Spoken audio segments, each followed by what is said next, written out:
Red line special नहीं है आज बजट की ट्रांसमिशन है और ये प्रोग्राम आप लाइव देख रहे हैं इस्लामाबाद स्टूडियो से। आज इकनॉमिक सर्वे हमारे सामने आया, उसके अंदर हुकूमत ने अपनी बड़ी तारीफ़ें करने की कोशिश की, लेकिन फिर भी कहीं ना कहीं से ज़्यादा शुमार चीख के आपको बता रहे हैं कि हमारी हालत अच्छी नहीं है।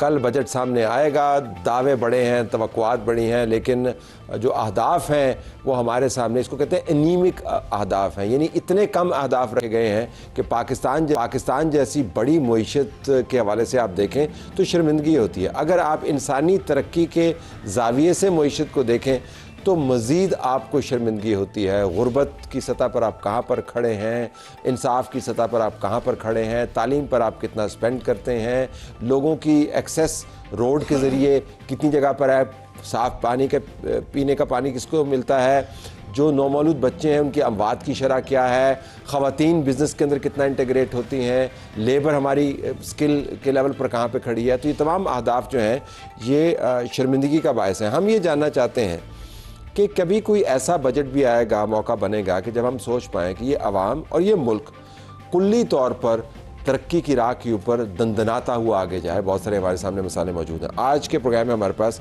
बेहतरीन पैनल मौजूद है। तमाम का ताल्लुक कामयाब बिज़नेस से है। ये अपने बिज़नेस को सही चलाते हैं, इनको पता है कि अगर आपने मामलात को प्रॉफिटेबिलिटी की तरफ लेके जाना है तो कैसे लेके जाना है, आपने स्किल को अपग्रेड करना है तो कैसे करना है। तो हम प्रोग्राम में शुक्रिया अदा करते हुए तारुफ करवाते हैं कैसर अहमद शेख साहब का, जो वफाकी वज़ीर हैं बराए सरमायाकारी बोर्ड। आपका बहुत शुक्रिया कैसर साहब, आपने हमें ज्वाइन किया। मिफ्ता इस्माइल साहब, साबिक वज़ीर ख़ज़ाना, सेक्रेटरी जनरल अवाम पाकिस्तान पार्टी, आपका भी बहुत शुक्रिया जी। और मिर्ज़ा इख्तियार बेग साहब, रुकन कौमी असम्बली पीपल्स पार्टी के सीनियर लीडर हैं और रुकन कौमी असम्बली कायमा कमेटी बराए ख़ज़ाना, आपका भी शुक्रिया। और हमारी मालूमात में इजाफ़ा हुआ, हमें यह पता चला कि जो चन्यूटी है और जो मेमन है और जो उर्दू स्पीकिंग है, ये पाकिस्तान के बेहतरीन बिज़नेस हाउसेस हैं और कराची की बिज़नेस की तरतीब के अंदर ये जब नुमाइंदगी के मामला तय करते हैं तो इसी तरतीब के अंदर ये चलते हैं। तो आप सबको पता है कैसर साहब कि आपने मईशत को चलाना कैसे है। बिज़नेस भी तो मईशत है, इनफरादी कामयाबियाँ हैं, आप सब यूर लिविंग एग्जाम्पल। ये इज्तिमाई तौर पर हमें क्या मसला है, ज़रा इसके ऊपर रोशनी डालिए। बिस्मिल्लाहिर्रहमानिर्रहीम। देखिए, जैसे कि आपने जिक्र किया था कि पिछले 27 साल में मसलन 1999 से लेकर 2026 27 साल, 9 साल जनरल परवेज़ मुशर्रफ साहब की हुकूमत रही, 9 साल में से 5 साल पीपल पार्टी और 4 साल PTI की हुकूमत रही, 9 साल 2 बार पाकिस्तान मुस्लिम लीग की हुकूमत रही। 27 साल में हम तनज़्ज़ुल की तरफ ही हैं। आप जब भी देख लें, किसी एक पीरियड में किसी एक हुकूमत को आप मोर्द इल्ज़ाम नहीं ठहरा सकते। हुआ ये है, इज्तिमाई तौर पे हमारे यहाँ करप्शन हम ख़त्म नहीं कर सके। अब FBR देख लीजिए, मैं आज से 46 साल पहले 1980 में Karachi chamber of commerce industry के कस्टम कमेटी का चेयरमैन था। जो मामलात उस वक़्त थे FBR में, वही मामलात आज हैं। हम उस वक़्त से डिमांड कर रहे हैं और क्या करें, क्योंकि सुनने हम सब मिल के रिजल्ट नहीं निकाल सके, इसमें कोई शक नहीं है। हमें खुल के एक बात को तस्लीम कर लेना चाहिए। लेकिन इनफरादी कामयाबियाँ तो ली ना आपने इसी बुरे निज़ाम के अंदर रहते, वो कैसे ली? जी, इनफरादी कामयाबियाँ तो देखिए ना, कहीं भी कोई भी मेहनत करेगा, किसी भी जगह आपने मेहनत की, आप टेलीविज़न पे एक मकाम आपने हासिल कर लिया, लेकिन ये तो नहीं ना कि हर एक को ये मकाम मिल गया। हमारे तो देखो ना, सब की जनरेशन थे। मेरे ग्रेट ग्रैंडफादर 1883 में कलकत्ता गए चिन्योट से, 3 दिन का फासला था बाई ट्रेन। तो 143 साल से, इवन बिफोर पार्टीशन, मेरी फैमिली का बिजनेस कलकत्ता, मद्रास, आगरा और कराची थे। तो ये तो एक एफर्ट है जो कि तो आप ये कह रहे हैं कि पाकिस्तान 143 साल अगर वेट करता रहे तो फिर हम चन्यूटी बन जाएंगे? नहीं, बस ये जानना नहीं, वो बात, we have to wait that long. मैं सिर्फ ये कह रहा हूँ कि देखिए ना, चाइना की मिसाल हमारे सामने है। मैं पहली बार वहाँ 72 में गया, मैंने अभी आपसे बात कर रहा था। उनके पास तो कोई एयरलाइन नहीं थी, उनका TV नहीं था, उन्होंने देखा ही नहीं होता, गुर्बत थी, इंतहाई गुर्बत। एक भी प्राइवेट गाड़ी नहीं थी। आज दुनिया की सबसे ज़्यादा गाड़ियाँ उनके पास हैं। हमने 68 में शायद या 69 में हबीब बैंक की बिल्डिंग बन गई थी, जो अब उस वक़्त हांगकांग और जापान के अलावा पूरे एशिया में ऐसी बिल्डिंग नहीं थी। और आज हज़ारों बिल्डिंगें चाइना के पास हैं। देखिए, उन्होंने एक एफर्ट की, करप्शन को ख़त्म किया। हमारे यहाँ करप्शन किसी मामले में भी ख़त्म, और हम एक दूसरे की टांगें खींचते हैं। उन्होंने एक कलेक्टिव काम किया है ना। हम क्या करते हैं, हमारे यहाँ अपनी पार्टी अजीज है, हमें अपने मुल्क की, अपने अवाम से वो मोहब्बत नहीं है, ये उनके लिए रिजल्ट नहीं निकालता। साहब, let me benefit from Memon wisdom. बताइए इशू क्या है, हम क्यों इज्तिमाई तौर पर ग्रो नहीं करते? देखिए सर, जो शेख साहब ने बात की ना वो दुरुस्त है और ये बात एकदम समझनी चाहिए कि पाकिस्तान का तनज़्ज़ुली का सफ़र शहबाज शरीफ से शुरू नहीं हुआ, इमरान खान से शुरू नहीं हुआ, नवाज शरीफ से शुरू नहीं हुआ, असद ज़रदारी से शुरू नहीं हुआ। ये 20-25 साल से हमारी एक सफ़र नीचे के जाने का हो गया है। खाली मसला ये है कि एज टाइम गोज़ बाय हमारी तनज़्ज़ुली और तेज़ी से बढ़ रही है। Disparity between Hindustan Pakistan, disparity between Bangladesh Pakistan, वो बढ़ रही है। जो मेरा मुकदमा इस हुकूमत के ऊपर भी है वो ये है कि यार, जब आपको पता है कि हम नीचे जा रहे हैं और तेज़ी से नीचे जा रहे हैं, तो फिर हम वही चीज़ें करते रहें जो पिछले 20 साल से करें। ये बजट भी वही होगा ना, 19-20 फ़र्क होगा, आपको पता है, कहीं 2% यहाँ डाल देंगे, 1% वहाँ कम कर देंगे, यही चीज़ होगी, राइट। अब उस तरह नहीं कर सकते, आपको तो कोई क्या ना करें, क्या करें? सर, मैं मिसाल के तौर पर अब एक मतलब अब अलग से बात, दो अलग अलग अपने, क्योंकि आपने ह्यूमन डेवलपमेंट की बात की तो वो अलग से बात करेंगे। फॉर इमीडिएटली मतलब हुकूमत के अखराजात कम करने चाहिए थे। आपको मिसाल के तौर पे IMF कहता है कि 4000 अरब रुपए का डेफिसिट होगा। अगर आप 24,000 का अखराजात करेंगे तो 20,000 टैक्स देना पड़ेगा। तो अभी कितना, 2.5 ट्रिलियन तो कम किया ना वो डेवलपमेंट एक्सपेंडिचर के अंदर। नहीं सर, इतना नहीं हुआ कम, लेकिन मैं गुजारिश ये कर रहा हूँ कि हुकूमत नहीं 2.5 ट्रिलियन कम नहीं हुआ। हुकूमत जो है वो शादियाने ये बजा रही है कि हमने 7 अरब से 14.5 13 अरब टैक्स लिया और 1.5 अरब रेवी ली, 14 अरब। अच्छा जीडीपी तो डबल नहीं हुई ना, ग्रोथ तो नहीं हुई ना। आपने ज़्यादा बंदों से टैक्स लिया, आपने उन्हीं लोगों से ज़्यादा टैक्स लिया, नौकरी पेशा लोगों से आपने 600 अरब रुपया टैक्स ले लिया। लेवी के जो मोटरसाइकिल वाला पेट्रोल भराता है उसके ऊपर आप रोज़ का 150 रुपया एक पेट्रोल वाले से लेवी लेते हैं, एक पेट्रोल लीटर पे। सो थिंग इज, अच्छा वो आपने पैसे ले लिए, अच्छा उस पैसे का क्या होता है? आप बोलते हैं सूबों को दें, चलो अच्छी बात है, आपने सूबों को दे दिए। क्या तालीम बेहतर हुई पाकिस्तान में? क्या 2 करोड़ 50 लाख बच्चा आज स्कूल के बाहर नहीं है? क्या तौसा के हॉस्पिटल के अंदर 300 बच्चों को HIV का इन्फेक्शन नहीं हो गया साउथ पंजाब में, बिकॉज आपने यूज नीडल्स लगाई थी? क्या सिंध के अंदर पाकिस्तान का अब सबसे बदतरीन लिटरेसी नहीं हो गई है? क्या 60% 10 साल के बच्चे जो हैं वो ना उर्दू ना सिंधी पढ़ सकते हैं, 3 जुमले? मतलब आपने तालीम नहीं दी। मुझे बताएं, दुनिया के कोई, मुझसे अगर आप पूछे ना कि एक लॉन्ग टर्म इकोनॉमिक पॉलिसी बताओ, तो policy is to educate children. आपने जिन बच्चों को तालीम नहीं दी उसको आप तालीम ही दे दो, बस, और कुछ भी नहीं। अच्छा, अब आप ऐसे साहब कैसर साहब उस पार्टी को रिप्रेजेंट करते हैं जो किसी भी तरीके से पाकिस्तान के मरकजी हिस्से के अंदर तवील तरीन गवर्न करने वाली जमात है, उसके अंदर टूट फूट हुई, लेकिन और आपकी जमात तवील तरीन गवर्न करने वाली सिंध की जमात है। लेकिन सिंध के जो अदादा शुमार ये बता हॉरिफिक। मैं सिर्फ ये जानना चाह रहा हूँ कि आप अपने बिजनेस में ऐसा काम होने देंगे? अगर नहीं होने देंगे तो वो क्या आपके पास तरीकाकार है कि इसको रोकें और सूबाई लेवल के ऊपर इम्प्लीमेंट करें? नहीं, इंडिविजुअल बिजनेस में आप खुद मुख्तियार होते हैं फैसले करने की। ठीक।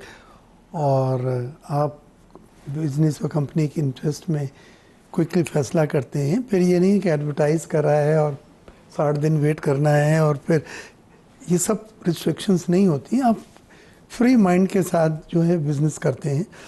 यहाँ पे पाकिस्तान में जो मुझे नज़र आया है, और बिल्कुल सही कहा मितवन है, कि ये किसी एक रजीम की बात नहीं है।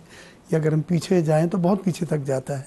इस बार जो हमारे पास डेटा बेटा आया उसको देख के फिर वही लगता है कि सिचुएशन, कल जो बजट आएगा उसमें वही IMF का नाम यूज़ करके और वो तमाम एग्रेसिव मेजर्स लिए जाएंगे जो एक आम आदमी के ऊपर बर्डन डालेंगे मजीद।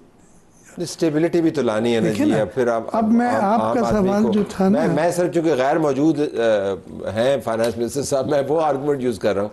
स्टेबिलिटी भी पहले स्टेबल हो जाए फिर हम ग्रो करेंगे, ये आर्गूमेंट। देखिए, हमारे हायर ग्रोथ मॉडल पे हम तो गए ही नहीं है। हम 4% से ज़्यादा ज़रा सा भी ऊपर जाते हैं, हीटअप ऑफ इकोनॉमी हो जाता है, हीटअप हो जाता है इकोनॉमी का, और उसके बाद फिर आपको इंपोर्ट पर क्यों हीटअप हो जाए? इंजन छोटा है हमारा, क्या मसला क्या है हमारा? मैं आपको बतलाता हूँ, जब आप इंपोर्ट बढ़ाते हैं और आपके पास रिजर्व जो हैं 2 महीने के इंपोर्ट बिल को सिर्फ मीट करने के लिए हैं, तो आप फिर LCR इंपोर्ट ऐसी चीजें आप करें ना जो जिससे फिर आपका बिजनेस जो है वो तगड़ा हो, आप टेक्नोलॉजी लेके आए, ऐसे इंपोर्ट करें ना। नहीं, देखिए, रॉ मटेरियल इंपोर्ट है, आपकी एक्सपोर्ट जो है इंपोर्ट बेस्ड है।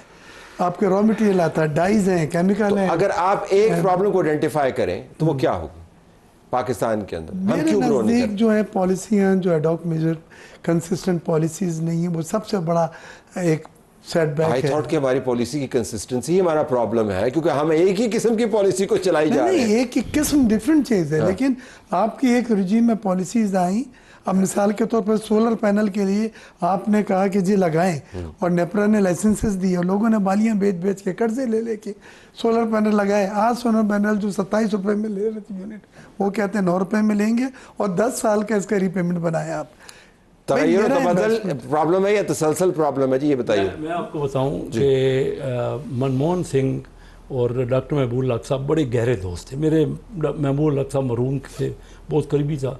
तो दोनों जब फाइनेंस मिनिस्टर वहाँ इंडिया में वो थे, 91 की बात कर रहा हूँ, इंडिया को हिंदू रेट ऑफ ग्रोथ कहता था। जी जी बिल्कुल बिल्कुल, कहता कभी ग्रो ही नहीं उन्होंने फ़ोन करके मेरे सामने ये पूछा डॉक्टर महबूब कि आप पाकिस्तान बहुत आगे जा रहा है, क्या हुआ। उन्होंने उनको समझाया कि हमने अपनी पॉलिसीज़ को ओपन कर दिया इकानमी को पहले, और आप भी ओपन करें।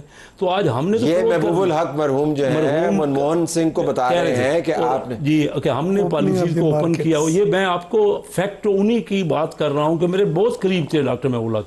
तो बात मैं ये बता रहा हूँ कि वो तो इंडिया तो बहुत पीछे था। 91 के बाद फिर वो IMF के प्रोग्राम में नहीं गए। अच्छा हुआ क्या, आप ये बताइए ना मुझे, हुआ क्या कि हमने तो, अब मैं इस वक्त रेगुलेशन हमारी BOI रेगुलेशन को ठीक कर रही, अभी इतने आउटडेटेड हैं, हर कोई छोड़ने को तैयार नहीं है। हर किस्म की परमिशनें, इजाज़तें और परमिट चाहिए, जगह जगह रुका। जहाँ मैं गया, अभी गया हुआ था UK में, ओवरसीज पाकिस्तानी से मिला, हर जगह वो कहते हैं हम आपके पास बहुत सी इन्वेस्टमेंट लेके आना चाहते हैं, कोई आने नहीं देता, आपको इतनी रुकावट। और यकीन जानिए आज भी 2 घंटे की मैंने रेगुलेशंस में मीटिंग की है, जिसमें कॉमर्स मिनिस्टर भी मेरे साथ थे और इंडस्ट्रीज के एडवाइज़र। तो हम सब ने मिल के उनसे इम्प्लीमेंट ही नहीं करा पा रहे हर डिपार्टमेंट का। एक सिर्फ आज हमने फिशरीज़ पे बात की, मसलन वहाँ पे कोई 30-35 रेगुलेटर है उसको चेक करने, वो क्या एक्सपोर्ट होनी है कि क्या, उसके ऊपर इतनी ज़्यादा हर जगह हमने चेकिंग कर दी, ओवर रेगुलेट। और जब हम कर रहे हैं ये, इसको पता नहीं कितना पीरियड और लगेगा। अब ये ज़रा आप सितम ज़रीफ़ी देखिए कि इतनी तवील बिजनेस सक्सेस आपकी फैमिलीज़ की भी है और पॉलिटिकल पार्टी PPMLN, लेकिन इसके बावजूद वो आपको बता रहे हैं कि निज़ाम कितना ख़राब है। सो प्रॉब्लम निज़ाम हावी हो गया है, निज़ाम ही प्रॉब्लम है। इज़ दैट सो या इसमें? I think so. मतलब ये कि देखें, चेहरे बदल के देख लिए ना हमने, तरक्की तो नहीं देखी, बेहतरी तो नहीं देखी। बिल्कुल सही, ठीक है। तो निज़ाम बदलना है, लेकिन अब जब इस वक्त जो भी पावर में होते हैं वही बदल सकते हैं ना। मैं और आप बात कर सकते हैं, लेकिन जो इस वक्त पावर में है वही निज़ाम बदल सकते हैं ना। अब निज़ाम का अपना एक इनर्शिया होता है, उसका एक अपना वेट होता है। और अब आप देखें कि जो हमारी हुकूमत है इसको कितने कम लोग सपोर्ट कर रहे हैं। आप टैक्स नेट भी नहीं बढ़ा रहे वगैरह वगैरह, ठीक है। अब वो निज़ाम ने है ना, वो पूरी मुल्क को जमूद के खातिर, वो इकनॉमी के जमूद में ले आया है। हमको इस निज़ाम को डिसरप्ट करना पड़ेगा, और उसके बाद ही इक्विलिब्रियम तोड़ेंगे और उसके बाद हम ग्रोथ पाथ पे जाएंगे। अच्छा, ये डिसरप्ट कैसे करेंगे? एहतजाज करके?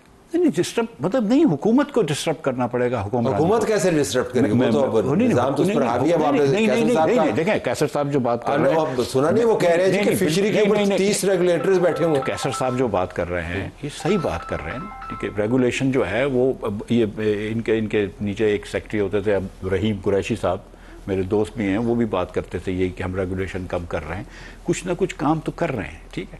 लेकिन मैं आपको अब भी ये बताऊं कि जो कैसर साहब बात कर रहे हैं कि ये हर जगह से आपको ब्लो बैक, पुश बैक आता है। वो जो बाबू हैं वो भी नहीं छोड़ना चाहते, ठीक है।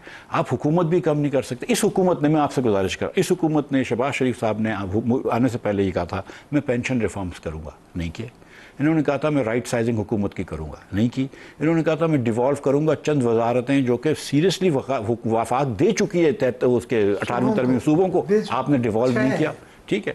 आपने मिसाल के तौर पर एनवायरनमेंट आपने कह दिया, कानून में, आइन में लिख दिया कि एनवायरनमेंट अब वफाक का काम नहीं है, वफाक का उसका काम है, सूबे का। आपने पता है क्या किया? इधर मिनिस्ट्री का नाम चेंज करके क्लाइमेट चेंज रख लिया, ठीक। आपने एग्रीकल्चर दे दी, यहाँ पे फूड सिक्योरिटी रख दी। तो या तो एक तरफ चलाओ, मतलब आप देखें एजुकेशन में कितने हमारे बोर्ड्स हैं, कितनी करप्शन है इन बोर्ड्स के अंदर, मतलब मैट्रिक के बोर्डों में। हुकूमत के अंदर तड़ नहीं है कि वो निज़ाम को डिसरप्ट कर पाए, लिहाजा वो उसका यरगमाल बन गई, ये कह रहे हैं। हुकूमत के अंदर सीरियसली देखिए, सबसे पहले before you even have the willingness और the backbone to do this, and there is a doubt about that, but एक विजन तो होना चाहिए ना, एक थ्योरी तो होनी चाहिए ना कि this is how I will bring this, you know. अगर तो खुद बिजनेस से, फैमिली से उनका ताल्लुक है, उनके खुद बिजनेस के अंदर माशाल्लाह काफी तरक्की हुई है। तो मैं ये जानना चाहूँ कि ऐसा नहीं कि विजन नहीं हो सकता, विजन तो है।